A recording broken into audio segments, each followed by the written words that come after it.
Olá, gente boa aqui do canal, Paulo Maués Corrêa, mais uma vez com vocês. Você já sabe, se o seu negócio é arte, cultura e responsabilidade, seriedade ao tratar desses temas, esse aqui é o seu canal. Pode se inscrevendo que você não vai se arrepender. Não deixe de ativar as notificações, deixar seus comentários, são muito importantes para a gente interagir e dar aquela curtida, né? Dito isso, os que já estão habituados ao procedimento aqui sabem que eu gosto de compartilhar a tela para a pessoa ir acompanhando, passeando pelos textos comigo. Mas o texto de hoje é um pouquinho extenso, é O Homem que Sabia Javanês, desse camarada que está aqui, Lima Barreto.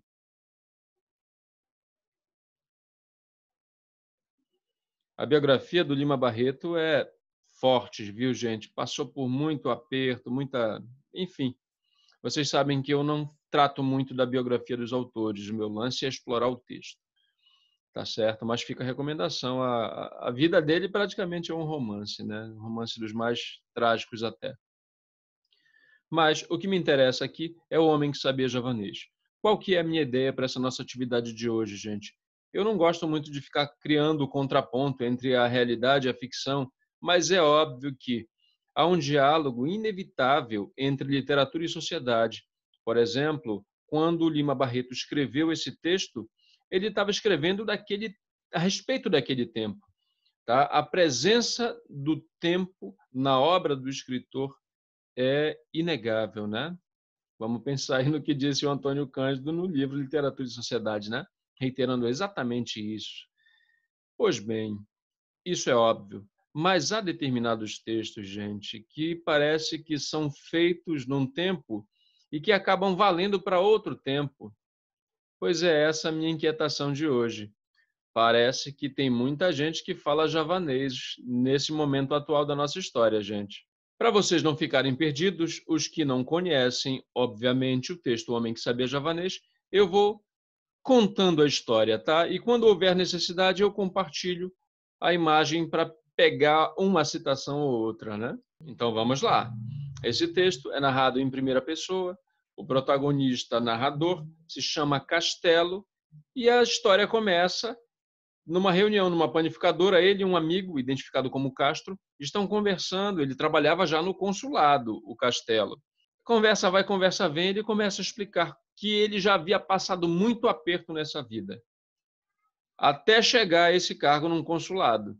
A primeira coisa de arrepiar os cabelos e chamar atenção, obviamente, é que ele diz para o amigo dele que certa vez, em Manaus, para não ser desacreditado ele chama de escritório, né? No escritório que ele tinha de feiticeiro e adivinho, ele teve que esconder a condição de advogado, de bacharel. Isso já é assim uma cacetada, né, gente? Porque ele coloca o caráter do advogado abaixo do caráter de óbvio, nesse caso, né? De um charlatão que estava ali como adivinho e feiticeiro. Esse não é o único caso que questiona o caráter dos advogados. Em breve, eu vou fazer um vídeo aqui a respeito do conto voluntário, do Inglês de Souza. E aí vocês vão ver como é que a coisa funciona também lá. É um texto um pouquinho anterior ao do Lima Barreto. Na historiografia da nossa literatura, o Inglês de Souza se situa no momento transitório entre realismo, naturalismo e tal. Muita gente costuma colocá-lo, encaixotá-lo, né? No naturalismo, mas ele tem vários vieses ali bem interessantes, mas isso a gente vai discutir no vídeo sobre... No vídeo não, nos vídeos sobre o Inglês de Souza. Vocês sabem que ele foi tema da minha tese, tenho vários livros sobre o Inglês de Souza, acho que vou fazer um vídeo só para falar dos livros que eu tenho sobre esse autor, né? E o Lima Barreto, por sua vez, é situado ali no período que a gente costuma entender como pré-modernismo, já passando essa leva de naturalismo, realismo e tal, mas antes ainda da ênfase modernista, viu? Aliás, tem umas polêmicas bem interessantes envolvendo o Lima Barreto e os modernistas, mas vejam depois, né? Depois de relatar esse fato, gente, em relação à sua estadia em Manaus, o Castelo começa a contar como era a vida dele muito antes daquele momento em que eles estão conversando. Ele vivia fugindo, gente, de pensão em pensão, porque ele não tinha dinheiro para pagar. Ele dava o calote mesmo, né? E as pessoas ficavam atrás dele. Então era uma vida assim agoniada, né? Até que um dia, e ele topava qualquer parada, ele estava desesperado, né? Até que um dia ele viu no Jornal do Comércio um anúncio. Alguém que estava precisando de professor de javanês. E aí o que ele fez? Ele foi para a Biblioteca Nacional, Biblioteca Pública, né? Foi para a enciclopédia, verbete Java, letra J, né? E lá ele leu algumas informações a respeito da ilha, né? Que situa na Polinésia, tal, as informações básicas a respeito de Java. E lá ele anotou o alfabeto javanês e a pronúncia. Depois disso, voltou para a pensão e lá na pensão ele foi logo recepcionado pelo dono do lugar, o encarregado, o responsável pela cobrança, né, que era um português. E aí ele dizendo, não, olha, eu vou pagar assim que eu for nomeado professor de javanês. E o homem fica curioso em relação àquilo, né? Que é javanês, rapaz? Como é que é isso? Era um português e ele resolveu. Já fica uma impressão mais acentuada do caráter dele, ou da falta de caráter, né? Ou do mau caráter dele. Resolveu apelar para o patriotismo do homem. Não, é umas terras que Portugal tem lá para os lados do Timor. E aí o homem, ora, como é isso? E assim ele leva o sujeito na conversa, acaba o assunto da dívida acaba ficando para trás.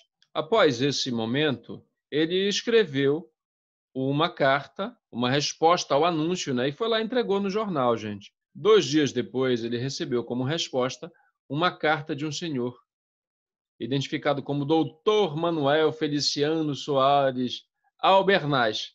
Simplesmente era o barão de Jacuecanga. Aí tinha o endereço lá, era para ele se encaminhar até a residência, né? E ele foi, gente. Ele não tinha dinheiro para pegar um transporte, foi a pé mesmo, né? E aí vocês imaginam a quentura, né? O sufoco no sol.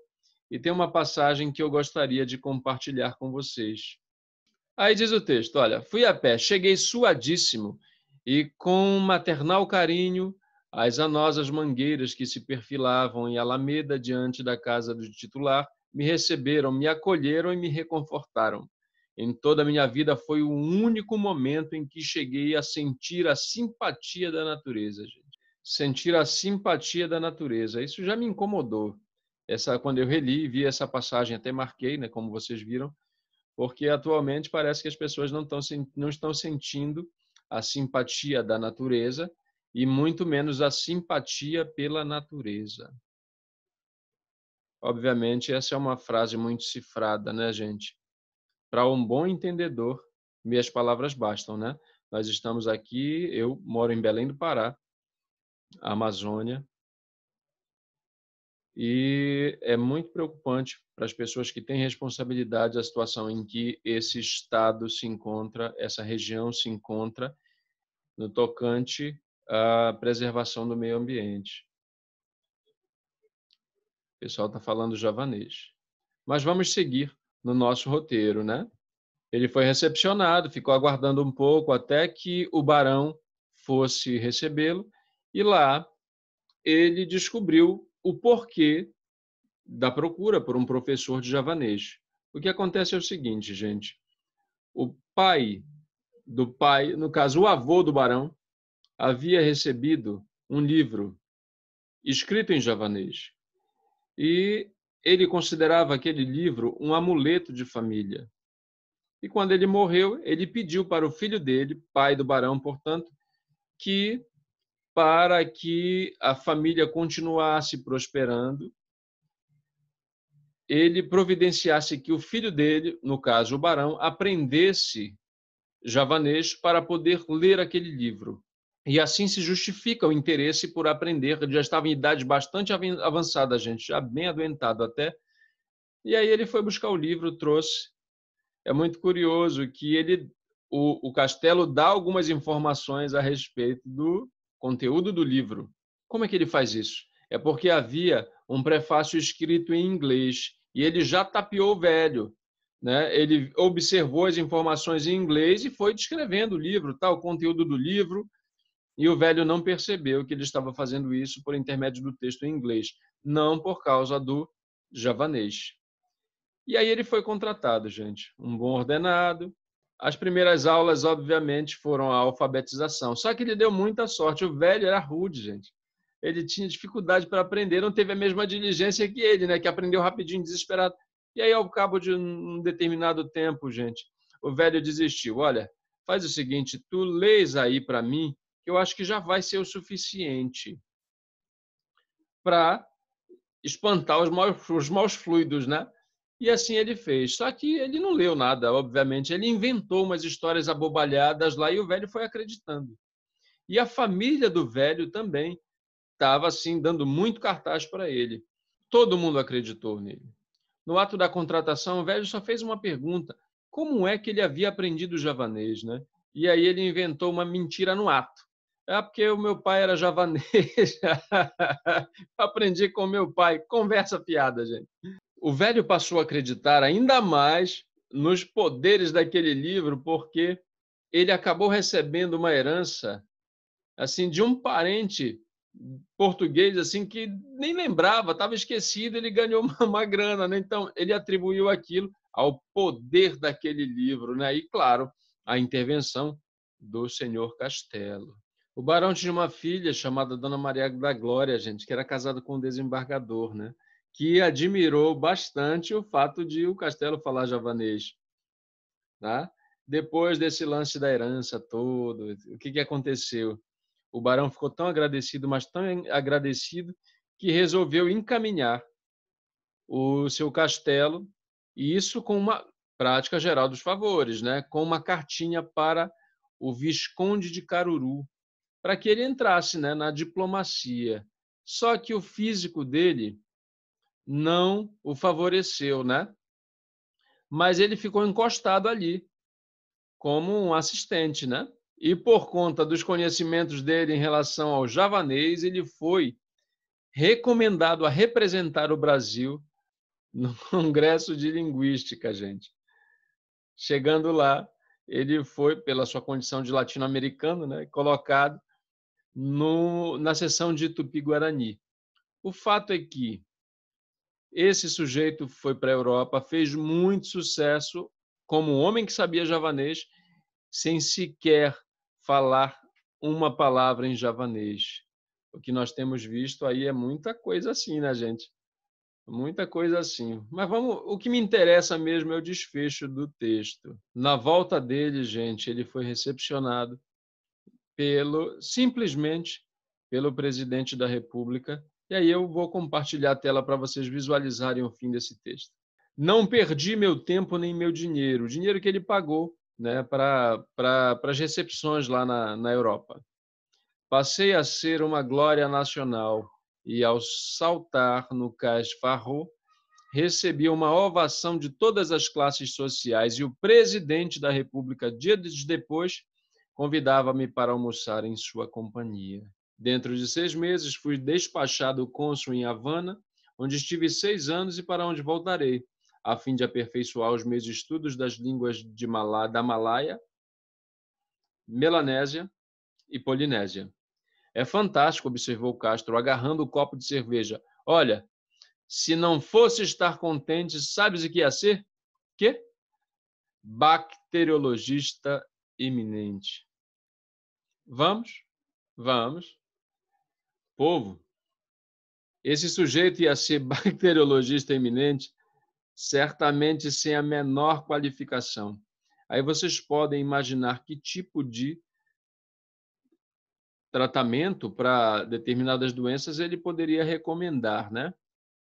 Eu acho que se ele estivesse nesse momento atual e fosse bacteriologista ou outro nome correspondente, né, ao tema da moda, ele recomendaria o quê?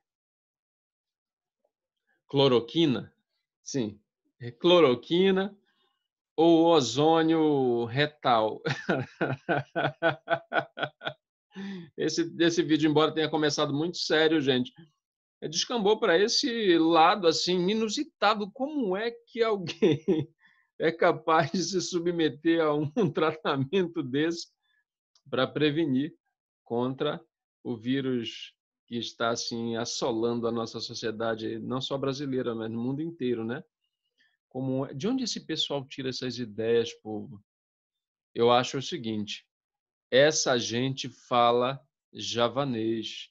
E falando javanês, consegue ir ludibriando os ingênuos, ir ludibriando os ignorantes, ou aqueles que se prevalecem também dessas situações, e nós chegamos ao ponto em que chegamos. Eu recomendo que, se você compartilha dessa ideia de falar javanês, que você faça o tratamento com ozônio. Muito grato, gente. Se você gostou desse vídeo, que é muito mais um protesto e uma louvação assim ao tom visionário do Lima Barreto, do que propriamente uma aula de literatura. Se inscreva no canal, deixe seu comentário aí, ative as notificações. Enfim, indique para os amigos. Grande abraço, até a próxima. E o nosso negócio aqui, gente, é falar português em claro e bom tom, bom som. Grande abraço, até a próxima.